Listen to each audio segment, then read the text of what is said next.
নমস্কার বন্ধুরা, এই মুহূর্তে তোমাদের সকলের জন্য একটা বিরাট আপডেট ঘোষণা করেছে মধ্যশিক্ষা পর্ষদের তরফ থেকে। মধ্যশিক্ষা পর্ষদের তরফ থেকে স্পষ্টত জানিয়ে দেওয়া হয়েছে 3 বছরের জন্য পরীক্ষা বন্ধ করে দেওয়া হবে, এমনটাই নতুন নির্দেশিকা জারি করে দেওয়া হয়েছে। বর্তমানে সামনেই তোমাদের মাধ্যমিক পরীক্ষা ফেব্রুয়ারি মাস থেকে, তারপরেই হবে উচ্চ মাধ্যমিক পরীক্ষা।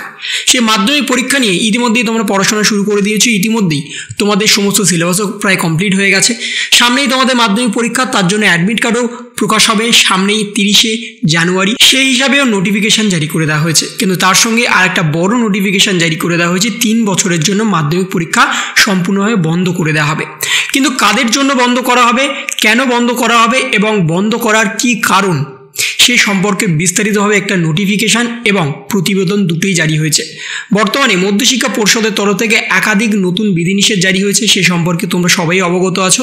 কিন্তু নতুনভাবে যে নতুন নির্দেশিকা প্রকাশ করা হয়েছে সেটাই এখন বড় আলোচ্য বিষয়। কেন বন্ধ করা হবে, কি জন্য বন্ধ করা হবে, সে বিষয়টা সম্পূর্ণভাবে তোমাদের সামনে লাইভ তুলে ধরছি, তোমরা দেখে নাও। মাধ্যমিকে ফোন সহ ধরা পড়লে 3 বছরের জন্য পরীক্ষা বাতিলের চিন্তা। মাধ্যমিক পরীক্ষা চলাকালীন এবার মোবাইল ফোন সহ কেউ ধরা পড়লে 1 বছর নয় 3 বছর পর্যন্ত ওই পরীক্ষার্থী পরীক্ষা বাতিল হতে পারে, এমনটাই জানিয়েছে মধ্যশিক্ষা পর্ষদ জানিয়েছে ফোন আনার বিষয়ে বারবার সচেতন করা হচ্ছে, অভিভাবকদেরও বারবার বলা হচ্ছে এরপরেও যদি কেউ ফোন আনে এবং পরীক্ষা চলাকালীন ধরা পড়ে তাহলে পর্ষদ অন্যবারের থেকেও এবারে আরো বেশি কঠোর পদক্ষেপ করে 3 বছরের জন্য পরীক্ষা বাতিল করে দেবে। মধ্যশিক্ষা পর্ষদের সভাপতি রামানুজ গঙ্গোপাধ্যায় শুক্রবার দিন বলেন, পরীক্ষার হলে ঢোকার সময় সংশ্লিষ্ট কেন্দ্রের শিক্ষকরা পরীক্ষার্থীদের সঙ্গে মোবাইল আছে কিনা তা চেক করে দেখেন। তা সত্ত্বেও যদি কোনো ছাত্রছাত্রী চোখ এড়িয়ে মোবাইল ফোন নিয়ে ঢুকে পড়ে, সেই ফোন জমা দেওয়ার শেষবারের সুযোগ দেওয়া হবে। যিনি গার্ড দিয়েছেন তিনি পরীক্ষা শুরু হওয়ার আগে পরীক্ষার্থীদের সতর্ক করে দেবেন। পর্ষদের সভাপতি জানিয়েছেন এরপরেও যদি কেউ ফোন জমা না দেয় এবং পরীক্ষা শুরু হওয়ার পরে ফোন যদি ধরা পড়ে তাহলে সেই পরীক্ষার্থীর সমস্ত পরীক্ষা বাতিল হবে এবং সে ফোন ফেরতও পাবে না এবং তার 1 বছর নয় 3 বছরের জন্য পরীক্ষা সম্পূর্ণভাবে বাতিল হয়ে যাবে।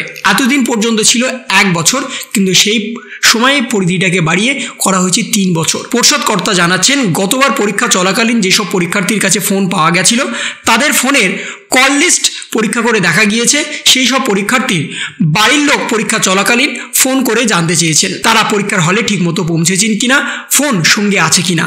রামানুজ গঙ্গোপাধ্যায় আরও বলেন, বহু অভিভাবকের সচেতনতার এমনটাই অভাব। মাধ্যমিক পরীক্ষার্থীরা বয়সে ছোট, জীবনের প্রথম বড় পরীক্ষা দিতে আসছে, তাই তাদের সচেতন করার কর্তব্য অভিভাবকদেরও।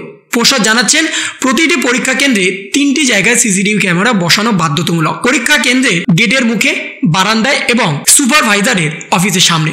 প্রতিটি পরীক্ষা কেন্দ্রে সিসিটিভি ফুটেজ অন্তত 6 মাস রেখে দিতে হবে।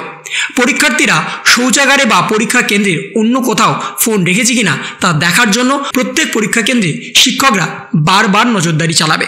অর্থাৎ যেভাবে কড়াকড়ি করা হচ্ছে তাতে পরীক্ষার হলে কোনোভাবে কোনো কিছু যদি তোমরা বিনা পারমিশনে নিয়ে যাও এবং সচেতন করার পরেও যদি তোমরা সেটাকে জমা না করো তাহলে তোমাদের পরীক্ষা বাতিল হবে এবং সেটা 1 বছরের জন্য নয় 3 বছর।